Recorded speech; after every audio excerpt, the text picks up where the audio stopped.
Ces podcasts, je les offre au monde. Vous en profitez et j'espère qu'ils vous nourrissent. Nous vivons dans un monde où les petits créateurs de contenus artisanaux sont noyés dans une masse de contenus, souvent sur les réseaux sociaux, sponsorisés par de grandes entreprises. Pas évident pour tout le monde de se repérer dans tout ça. D'où mon petit message ici.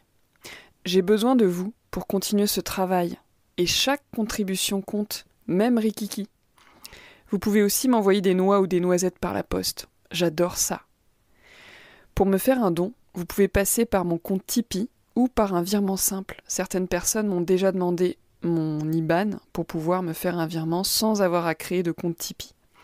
Tous les liens sont en note de l'épisode. J'en profite pour donner un énorme merci aux personnes qui soutiennent financièrement mon travail. Astrid, Otalora, Benoît, Agnès, Anne, Coralie, Arnaud, Sabine, Jean-Yves, Sylvain, Jean-Luc, Stella, Jean-François, Jérémy, Guillaume, Nicolas, Vanessa, Pascal, Anna, Maëva, Pascal, Alice et Billy. Je remercie aussi ma super graphiste Fiona de Studio Coquelicot pour le design graphique du podcast. Merci d'avoir pris le temps d'écouter ce message qui me tenait à cœur. Maintenant, place à l'épisode.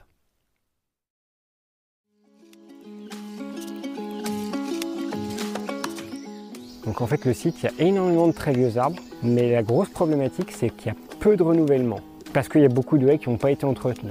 Donc en fait le gros enjeu du site c'est de régénérer la haie, et du coup refaire des puits de lumière pour avoir des jeunes arbres. Donc là tu vois tout ce linéaire, il y avait des très vieux noisetiers, hein. Il y a des noisetiers, j'ai compté les cernes, ils avaient 60 ans, et ils étaient vivants encore. Et donc vous les avez recépés? Oui, j'ai eu une larme quand on l'a fait. Mais il fallait, en fait, pour qu'il y ait de la relève pour les vieux pépères, il fallait le faire. On le devine derrière, je ne sais pas si tu le devines, il y a un tas là de broyat. C'est tout revalorisé en broyat pour repailler les arnicas derrière. Donc on a fait 85 mètres cubes de broyat qui vont être réutilisés pour retourner à la terre. Donc tu vois, la boucle est bouclée sur le site.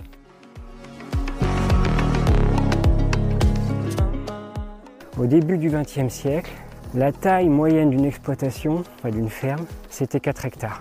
Et 4 hectares, ça suffisait à l'autonomie d'une famille entière en termes de bois de chauffage, pour faire de la vannerie, pour se nourrir. Et avec 4 hectares, ils arrivaient à vivre.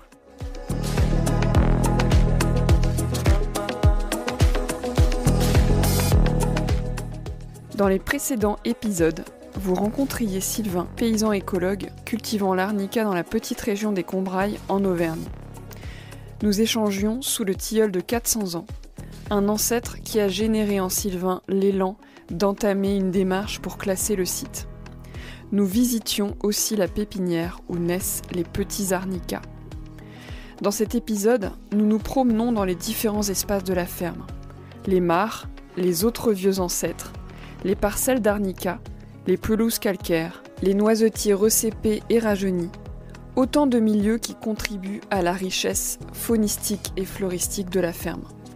Si vous avez envie de racheter des terres arborées pour les préserver de manière paysanne, l'expérience de Sylvain vous inspirera, j'en suis sûre. N'hésitez pas à vous abonner à ma newsletter Le Mycélien pour recevoir des ressources complémentaires à cet épisode. Très belle écoute.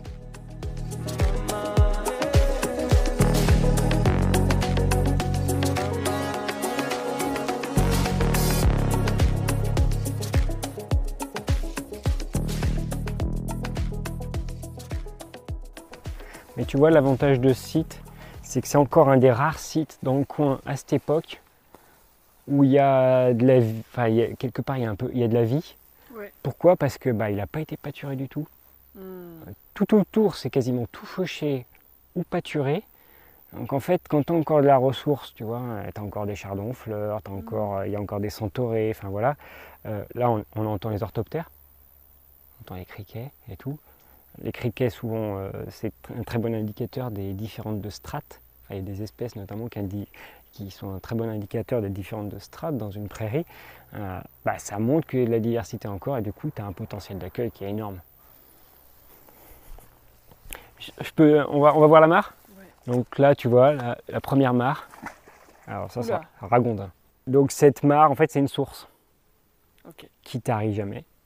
Ça, c'était un des arguments aussi pour acheter des terrains, tu vois.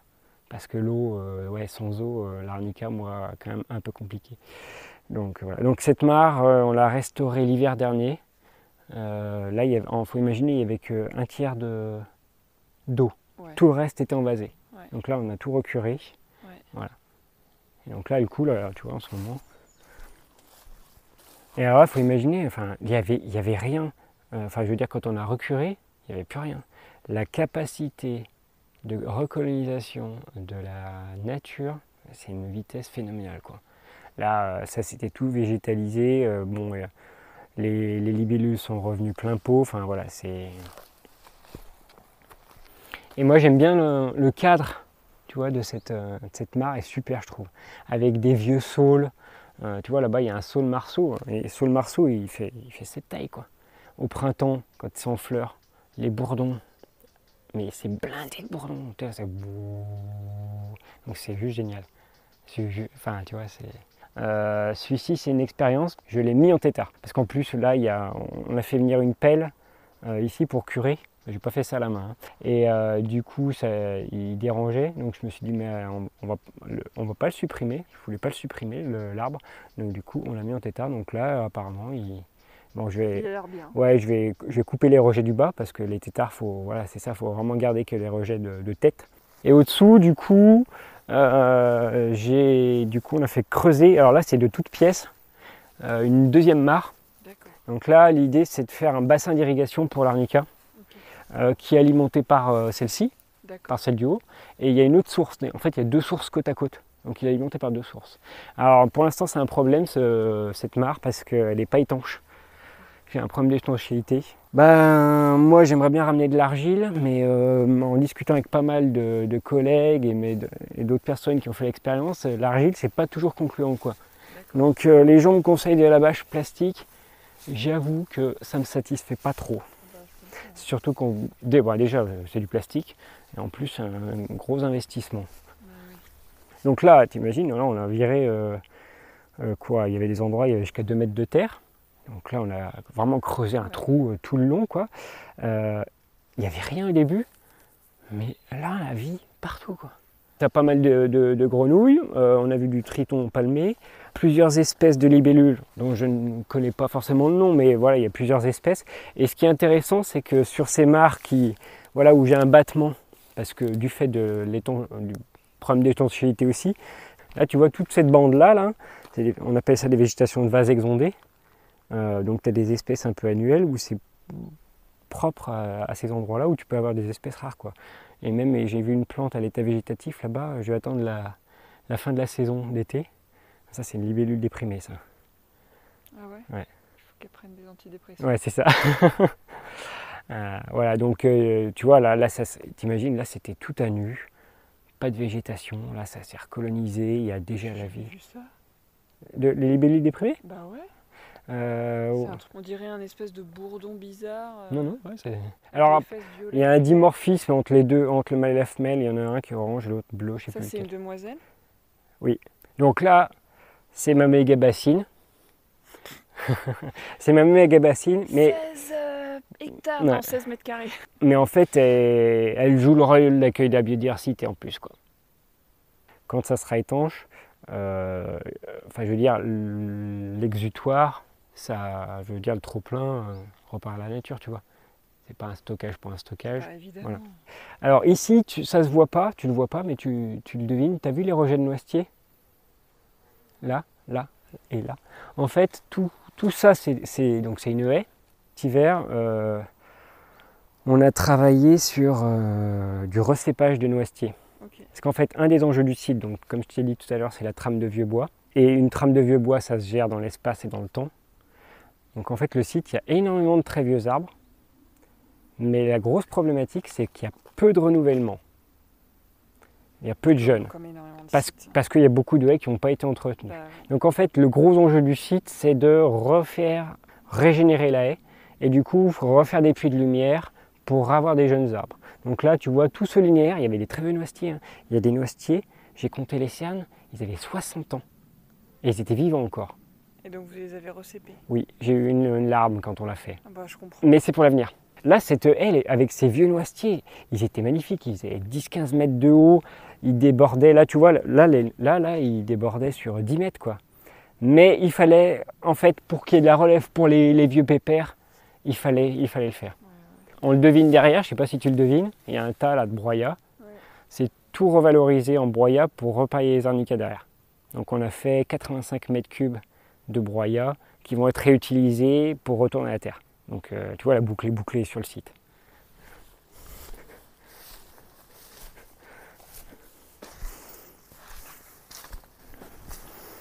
C'est sacré en fait ce que tu fais.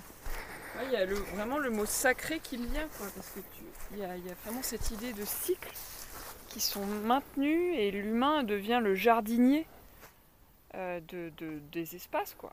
En fait, moi, quand on a pris le site en main, je m'étais dit je ferais de la libre évolution partout sur les haies. Pour moi, la haie, c'était comme une forêt, ça ne se gérait pas. Sauf que c'est faux. La haie, c'est un milieu typiquement créé par l'homme qui a besoin d'un entretien. Mais voilà, c'est ça. L'homme fait partie de l'espace. Donc l'homme fait partie de l'espace, donc doit gérer l'espace. Bah ouais. Donc il faut effectivement des zones de gestion, d'intervention comme ça. Mais j'ai fait le choix sur le site d'avoir des secteurs allez, donc là on a 4 hectares sur le site, mais j'ai en gros peut-être 0,4 hectares, 0,5 hectares où il n'y aura jamais aucune intervention. Jamais.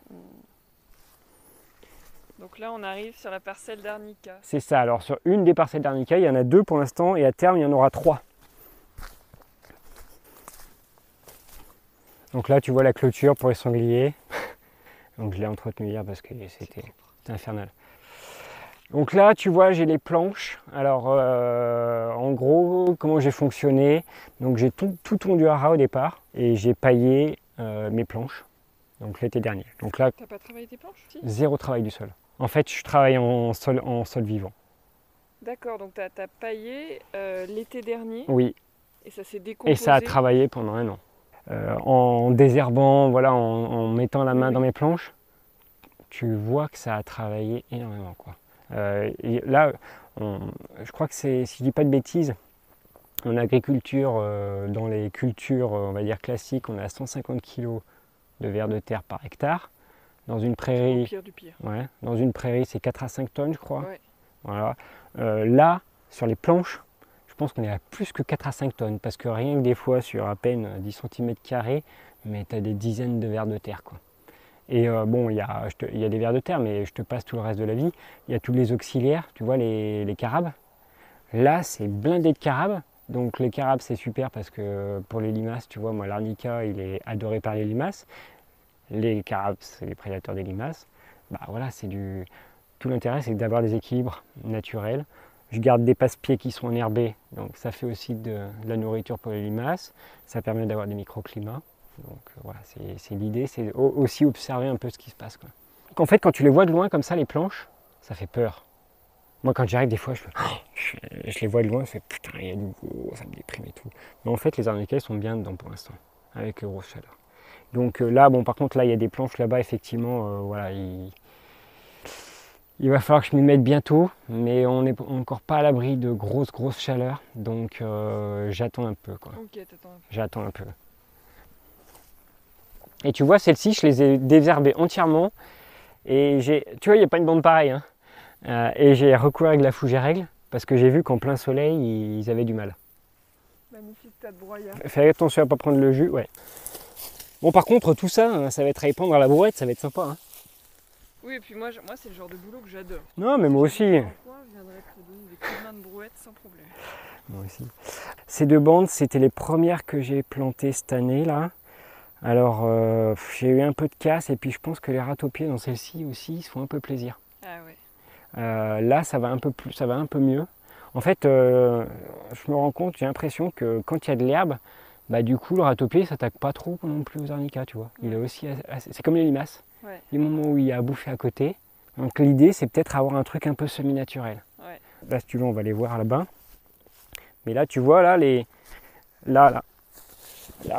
il est là, le plan d'arnica, quoi. Là, il y en a un, là, il est tranquille. Là, ils sont à la fraîche, tu vois.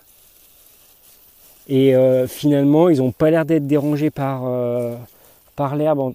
Alors bien sûr, là, effectivement, il n'a pas plu depuis longtemps. Ça commence à peut-être faire un peu de concurrence. Ouais. C'est un compromis à trouver, quoi. Là, c'est clair qu'il y a du boulot, mais ça me fait pas peur. Ça me fait pas peur parce que je sais que, en fait, ils sont protégés, quoi. Ouais. Et puis si tu regardes bien, donc là, les planches de culture, j'ai tout planté au nord des arbres pour quand même avoir un peu le maximum de lumière, maximum d'ombrage aussi, Ouais. quoi. Les 2-3 premières bandes, elles sont majoritairement à l'ombre. Enfin, elles ont une bonne partie d'ombre là dans la journée. Celles-ci sont quand même beaucoup à la lumière. Et là, on va voir en bas, là, tu vois, il y en a d'autres. En bas, c'est quasiment le double d'ici, voire le triple en termes de longueur. C'est pareil, il y a beaucoup de zones d'ombrage, quoi. Ouais. Et la troisième parcelle que je vais mettre, je vais la mettre au-dessus de cette haie. Pareil, où je maximise l'ombrage. Sachant que ce qui est prévu, on verra, peut-être que je le ferai pas parce que je me dis qu'en laissant pousser un peu l'herbe et en mettant de la fougère, j'aurais peut-être pas besoin.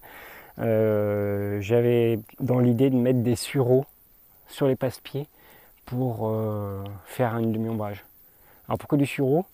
Parce que je voulais pas des arbres, parce que les arbres, c'est même des arbres qui ont une croissance rapide, avant qu'ils fassent de l'ombre, il faut un peu de temps. Le sureau, ça pousse au taquet et ça peut monter haut.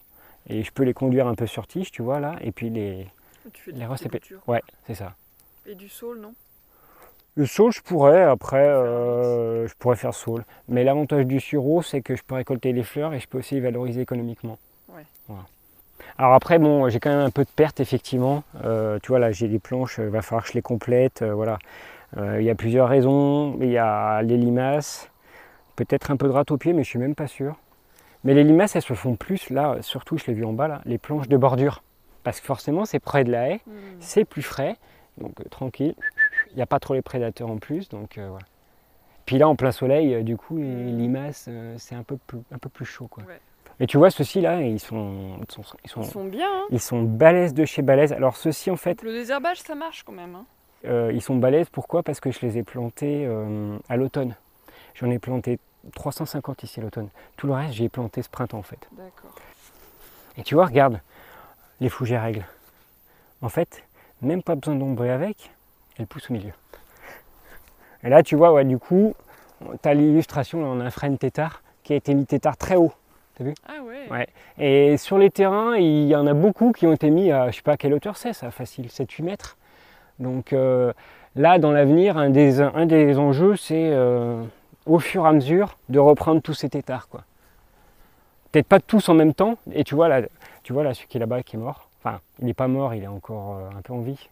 Tu vois, Ouais. en face. Donc ça, il est magnifique ce frêne tétard. Je pensais le remettre en tétard l'hiver prochain. Alors on va tenter quand même, parce qu'il y a encore du vert. On va voir ce que ça donne, quoi. T'as vu la taille du lierre là? Alors là, il avait été coupé. Mais en fait, il est toujours vivant parce qu'il arrivait je pense, à faire des anastomoses avec un autre lierre qui est de l'autre côté. Ça, c'est un lierre là, celui-ci là. Oh la vache. Et le lierre, ben, contrairement à ce qu'on pense, il ne nuit pas à l'arbre. Oui. Il maintient l'arbre.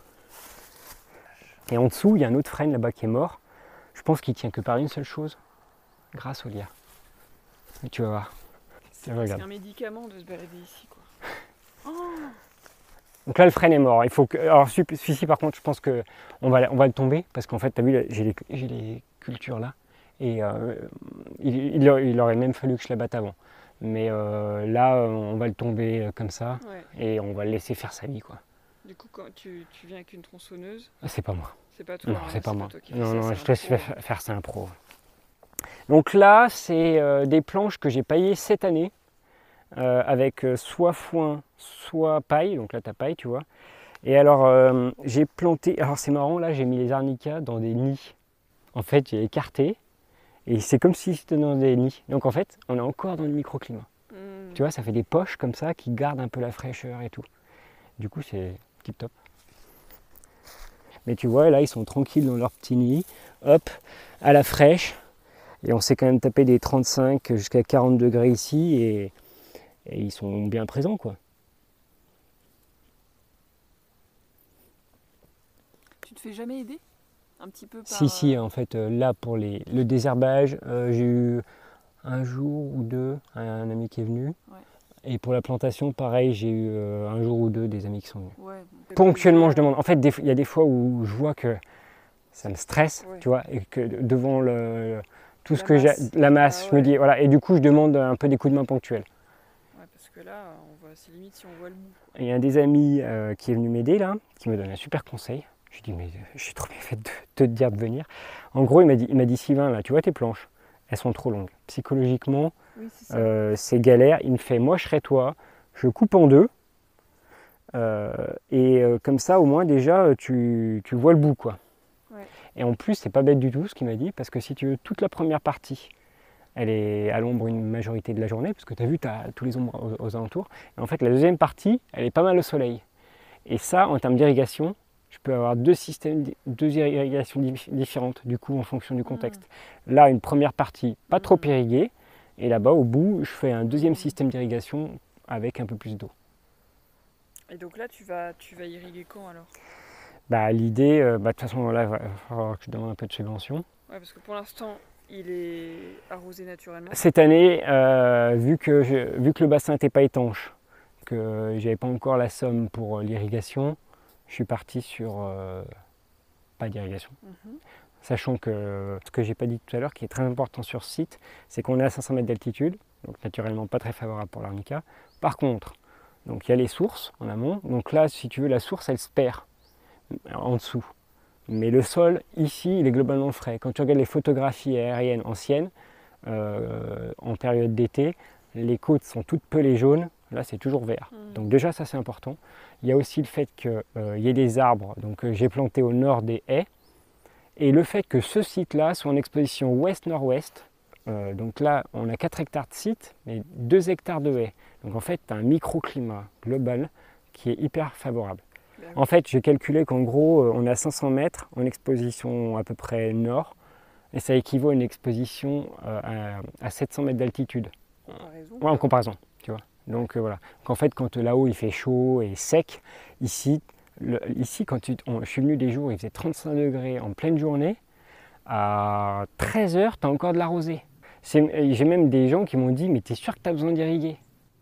En fait, le problème de l'arnica, c'est que s'il a du gros coup de chaud, les années d'après, il fleurit moins. Non, c'est pas ça, c'est qu'il fleurit moins. Ouais.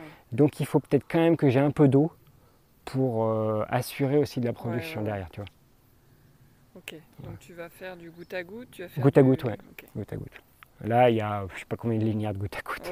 T'imagines, il y a 8 planches de 35 mètres, et ici, il y aura 10 planches de 85 mètres. Okay. Et il y a encore 8 planches de 80 mètres de prévu au-dessus. 25 000 plants à peu près. Voilà. Okay. Et la récolte des fleurs se fera tout à la main. Alors ça, et tu sais quoi? Je ne l'avais pas vu sur le site encore. C'est du tamier commun. Okay. Tamius communis en latin. Ça fait des baies rouges en fait après. Ça ressemble aux feuilles de... Tu connais la salse-pareille? Oui. Et ben ça ressemble un peu aux feuilles de la salse-pareille.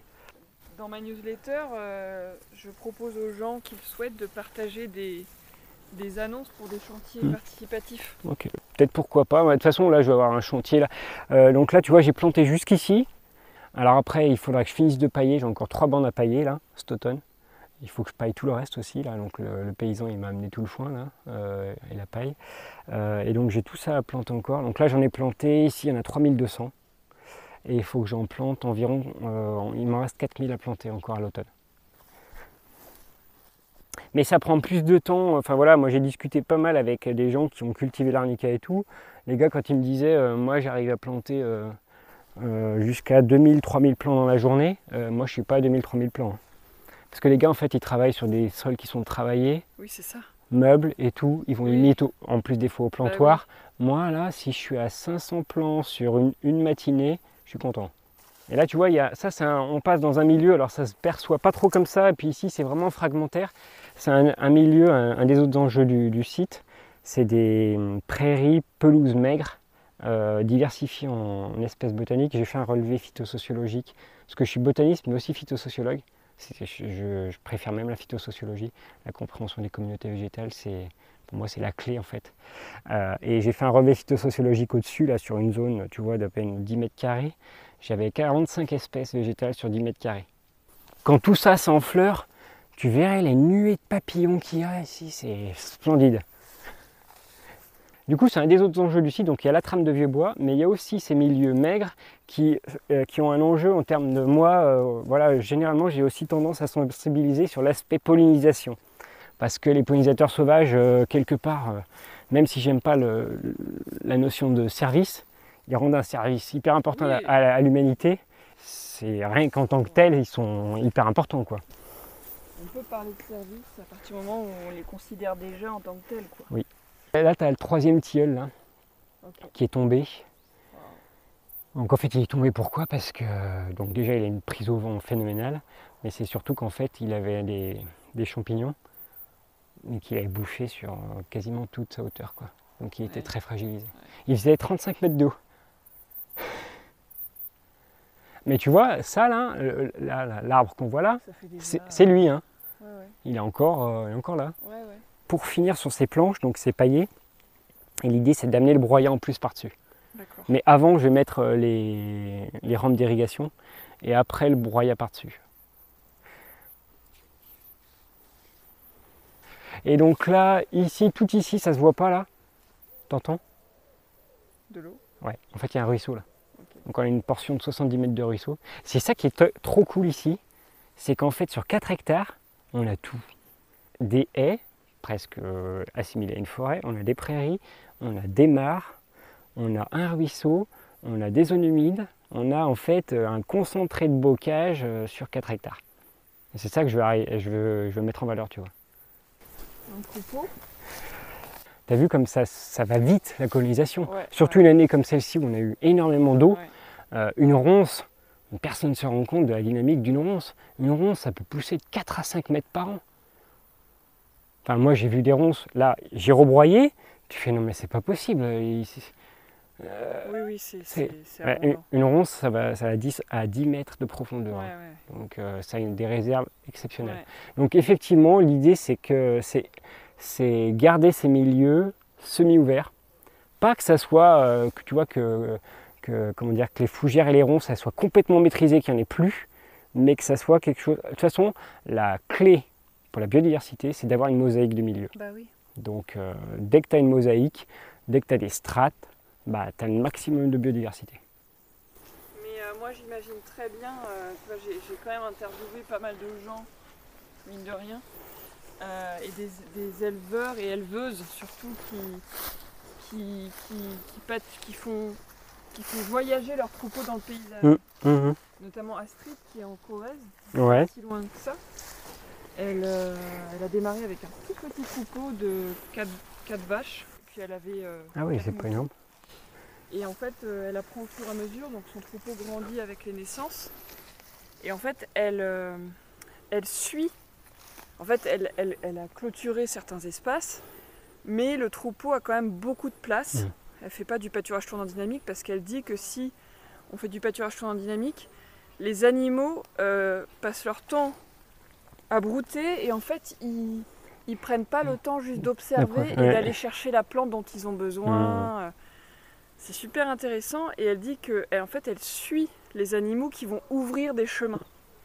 Et par exemple, il y avait un endroit où il y avait plein de ronces, les vaches ont été tout piétinées, ils ont créé des chambres pour dormir, et en fait elle les suit, et le paysage se réouvre à certains endroits grâce à l'intelligence des vaches. Je trouve ça génial, tu vois. Bah ouais, mais carrément. Bah là, tu vois, c'est un peu l'idée aussi, quoi. Ouais. J'ai lu dans un bouquin de botanique que la carotte sauvage, on la reconnaît parce que je sais plus qui, Marie ou une sainte, a déposé une petite goutte de sang au milieu. Après, pas toutes les fleurs. Ouais. Pas toutes les ombelles. On a le ruisseau et en fait on a une parcelle aussi derrière le ruisseau. Il y a 2000 m². Donc c'est ce que je te disais tout à l'heure, les 2000 m² qui sont derrière le ruisseau, c'est une saulaie. Et ça, je toucherai jamais. Surtout qu'en plus, là j'ai mis le piège photo là-bas plusieurs fois. Et c'est là que je pense que la bécasse des bois niche. Donc tu vois, tranquillité maximale. En fait, j'avais acheté ça pendant le confinement pour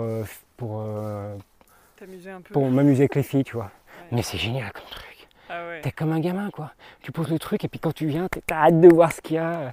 Une fois, je me rappelle en remontant, Flora elle fait « Ah papa, qu'est-ce qu'on pourrait avoir de super rare dans le coin ?» Je lui fais « Bah, je sais pas moi, le loup ou le lynx de passage. » Et puis après, je fais « Oh, puis peut-être le chat forestier. » Mais tu sais, pas sérieusement, je le disais. On relève le piège photo 15 jours, 3 semaines plus tard. Je fais « Flora, viens voir. » Et la bête avait le chat forestier planté devant le piège photo, tranquille. Tu fais « Non. » Mais là, tu vois, ce site, j'y ferais bien pâturer, mais tardivement en automne en fait. Parce que l'idée, c'est quand même que ça garde son potentiel jusque tard en saison. Enfin, à l'automne ou fin d'été, tu vois. Parce que là, tu vois, il y a encore...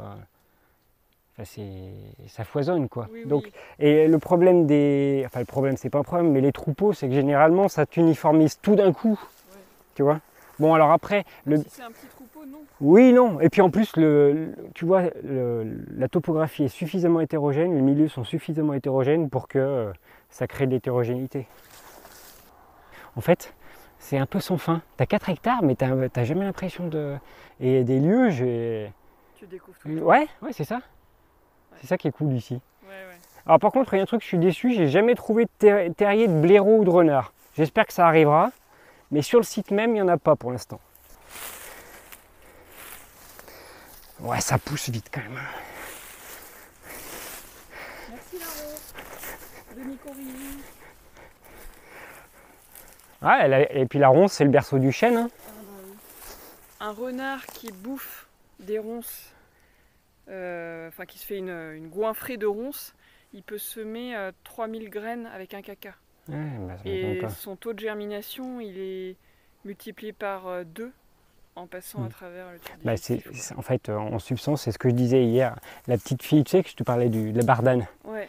Du coup, sur le chemin du retour, après la bardane, je lui ai ramassé des mûres, puis ils ont mangé des mûres. Et puis je lui ai dit, t'as vu le tilleul, les graines, c'est par le vent, ça se disperse. La bardane, c'est dans les poils. Et la mûre, elle, pour germer, pour se disséminer, elle a besoin d'être mangée. Et du coup, elle a mangé la mûre, tu vois, c'était trop chouette. Mais tu vois, ce que je trouve trop cool ici, c'est qu'avec les haies, c'est que tu as des changements d'ambiance comme ça, t'as jamais... Ouais. Mais moi, ça me donne des idées parce que j'aime beaucoup accompagner les gens en mode coaching à travers des paysages en marchant en fait. La marche, ça aide vraiment à cheminer dans ses émotions et tout ça. Et ici, c'est typiquement le lieu où tu pourrais aussi proposer à des gens de venir utiliser le lieu pour ça, quoi. En fait, ça, je pense que c'était un chemin creux. En fait, il y a 2 là, tu vois. Ah oui. Et au-dessus aussi, je pense que c'était un vieux chemin creux. Alors l'idée, ça serait de restaurer les linéaires et le chemin, mais plus tard. Voilà. Sur la commune, tous les chemins creux, ils ont tous disparu avec leur membrement quasiment. Et là, tu vois, on repasse au-dessus de la haie. Et donc, c'est là où je vais mettre ma dernière parcelle. D'accord. Arnica. Tu vois, là, il y a la clôture, on devine la clôture, donc il y a un chemin communal de l'autre côté. Et je vais planter une haie parce que c'est un des seuls secteurs où il n'y a pas. C'est pas comme s'il n'y avait pas assez de haies sur le site. On va planter une haie, là, il y a peut-être 200-300 mètres linéaires là, tout le long. Qu'est-ce qu'il y a? Pardon, j'avais une grosse araignée que j'ai jamais vue de ma vie. Ah, une araignée frelon peut-être. Oh la vache! Une argiope? Pardon, non, excuse-moi, mais non, t'inquiète. Elle était très ronde et Ah non, elle n'est pas là. blanche-grise. Ah, Elle a dû avoir autant peur que ou une éperdiadème. En fait, c'est les grosses de cette époque qu'on a à cette époque-là. Je suis désolée. Qui font des toiles dans les herbes. Donc là, tu vois, là, ça c'était un chemin creux aussi. Là. En fait, il faudrait que j'y entretienne et tout, mais... Et donc là, du coup, il y a eux à les reprendre en tétard aussi, là, parce que c'est tous des tétards. Non, là c'est... T'as quand même trouvé une pépite, hein. Ouais.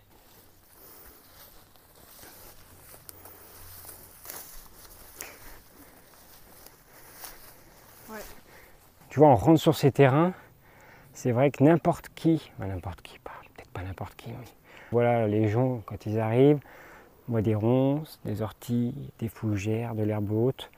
Et ça, c'est quelque chose qui, au départ, tu vois... pour un humain qui a appris à ne pas se laisser envahir. Voilà, c'est ça. En fait, moi, ce que je veux arriver à montrer sur ce site-là, c'est que faut arrêter avec le tout faire propre. que faire propre, ça veut dire quoi déjà? Ça sert à rien. Et mon idée, c'est reconnecter les gens à la nature, parce que pourquoi on veut faire propre? Parce que fondamentalement, l'homme, à la base, il a peur de la nature. C'est la seule raison, en fait. Parce qu'il veut la gérer. Alors qu'on a plus de cellules bactériennes en nous que de cellules... Oui, mais une grosse bébête qui a des gros crocs, elle fait plus peur qu'une petite bébête qu'on ne voit pas. Et en fait, arriver déjà à faire comprendre aux gens que quelque part, ils veulent maîtriser leur jardin. Un gazon bien ras, tu vois. Pourquoi on met le gazon bien ras? Bon, déjà parce que l'homme à la base est devenu un peu feignant, qu'il a eu sa petite machine, sa petite tondeuse et que c'est plus facile d'entretenir comme ça. Mais ça va plus loin que ça. C'est que l'homme, déjà, il s'est détaché de la nature. Mais il s'est détaché de la nature parce qu'il aussi il en avait peur, qu'à la base c'était une proie, et ça c'est ancré très profond. Et que du coup, il faut maîtriser. Il faut que le champ soit visible, il faut que le serpent puisse pas venir, il faut que le loup puisse pas venir, que tout ce qui... La chouette, le tic. Le tic. Là, il y a de l'herbe haute, c'est clair que des tiques, il y en a. Mais il y a des tiques pour... Alors les tiques, fondamentalement, ils sont pas dangereux.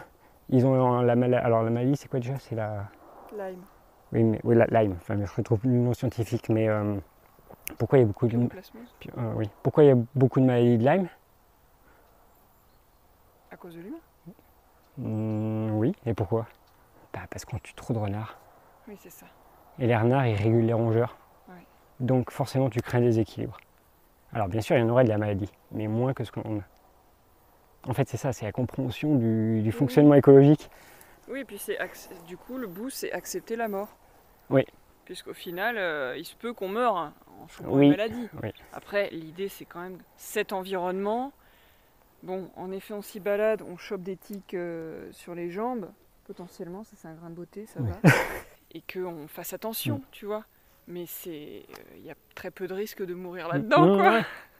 Oui, mais voilà. Mais ça part de la peur de l'envahissement. Mais ça part de de l'envahissement. Parce que c'est pareil, les arbres, pourquoi les arbres, on les élimine des paysages? Parce qu'ils envahissent.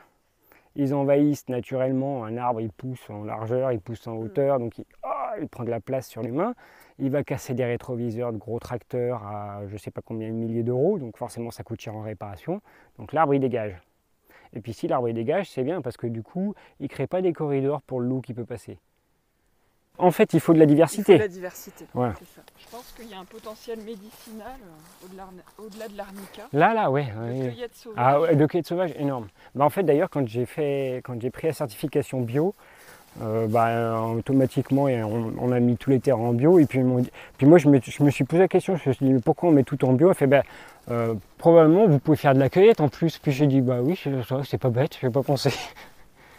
Tu vois, rien que sur le tilleul, tu vois le tilleul, je me suis dit je vais valoriser l'idée c'est aussi de vendre des sachets de fleurs pour faire de la tisane du tilleul, tu vois. Ah bah oui, la tisane. La classe de Lily, ils sont venus pour faire un spectacle à la fin de l'année. Je leur ai fait du sirop de fleurs de tilleul. Du coup, j'ai trouvé ça super. Tu vois, je savais pas qu'on pouvait faire du sirop de fleurs de tilleul. Et jusqu'à présent, je n'avais pas éveillé le sens du goût. Et en fait, je m'étais dit, bon, je pourrais leur faire de la tisane, mais c'était un jour où il faisait chaud et tout. Puis en fait, je me suis dit, mais attends, ça se trouve, le sirop de fleurs de tilleul, ça se fait. Et puis voilà, on est parti là-dessus.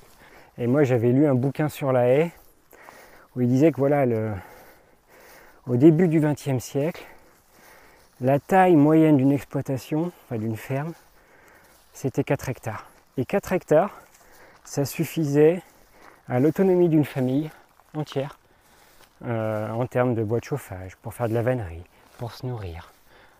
Et avec 4 hectares, ils arrivaient à vivre. Donc, mon projet à terme, tu vois, hier on parlait de mode de consommation, c'est d'arriver avec ces 4 hectares à être autosuffisant sur un peu tout. Et tu vois, là, typiquement, là, j'ai commencé à faire un peu du bois de chauffage. Au début, je ne voulais pas faire de bois de chauffage ici, je m'interdisais. Je m'étais dit, voilà, on va laisser le bois mort pour le bois mort. Mais finalement, tu as vu, je peux un peu me le permettre, avec toute la quantité de bois qu'il y a. Franchement, il s'est passé un truc là pour que tu arrives à devenir gardien de ces terres. On en parlait hier de D'une bonne fée, d'une bonne étoile. Mais en fait, il n'y a pas longtemps, je me suis dit, mais sur mon chemin, il s'est toujours mis des jalons qui sont arrivés à un moment donné, au bon moment. Mais quand je dis des jalons, c'est des personnes, hein. C'est des personnes qui se sont mis sur mon chemin et qui m'ont ouvert des portes. Mais c'est marrant, c'est arrivé depuis que je suis sorti des études, tu vois. Mon boulot au conservatoire, je l'ai eu parce que je connaissais une personne qui m'avait ouvert des portes. Enfin, il y a eu plein de trucs comme ça. Là, le fait d'acheter ces terrains, c'est grâce à Bernard, tu vois. Donc Bernard, c'est l'agriculteur qui m'a ouvert ces portes-là. Enfin, il y a plein. Donc, des fois, je me dis, il y a une bonne étoile. Tout est une histoire d'énergie. Quand tu sais ce que tu veux, t'attires à toi ce qui est bon pour toi, quoi, Ouais. je pense. Peut-être. Voilà, la première fois que j'ai vu la photo du tilleul l'année dernière, je me suis dit, waouh, un jour j'irai dans ce lieu. Voilà, je t'ai contacté et puis j'aurais peut-être pas osé il y a quelques années, tu vois. Non, mais c'est vrai que c'est un truc de dingue, quoi. T'achètes une maison, à 300 mètres de chez toi, il y a des tilleuls qui ont un âge de malade, il y a des espèces de malades. Alors que et en plus, t'as baigné dedans. Mais tu vois, j'ai un collègue, un jour, il m'avait fait la réflexion, quand on habitait la Pérouse, il fait « Ah bah dis donc, c'est rigolo pour un naturaliste d'aller habiter à la Pérouse. » Parce que tu sais, le comte de la Pérouse, c'était un naturaliste. Alors, c'est pas du tout la même origine de nom, parce qu'en fait, la Pérouse, ça vient de l'occitan. Ça vient de la pierre rouge à la base. Ah oui. Parce qu'en fait, il y avait des zones un peu d'argile où ils fabriquaient de la brique, tu vois. Donc, c'est pas la même origine. Mais mine de rien, c'est rigolo quand même.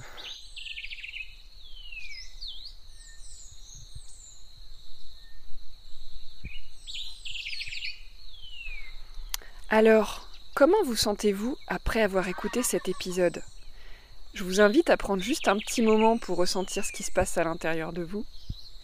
Si vous souhaitez m'encourager à continuer à développer mon travail, vous pouvez me soutenir sur mon Tipeee Agroécologie Voyageuse. Une autre manière de me soutenir est de mettre 5 étoiles sur votre plateforme d'écoute et laisser un petit commentaire. Vous pouvez aussi partager cet épisode à 3 personnes qui pourraient être intéressées par ce sujet et suivre le podcast Agroécologie Voyageuse sur Instagram. Si vous souhaitez être tenu informé de la sortie des prochains épisodes, je vous invite à vous inscrire à ma lettre d'inspiration agroécologique, le mycélien. Tous les liens sont dans la description du podcast. Prenez bien soin de vous et surtout, n'oubliez pas, ne soyez pas expert, soyez vers de terre.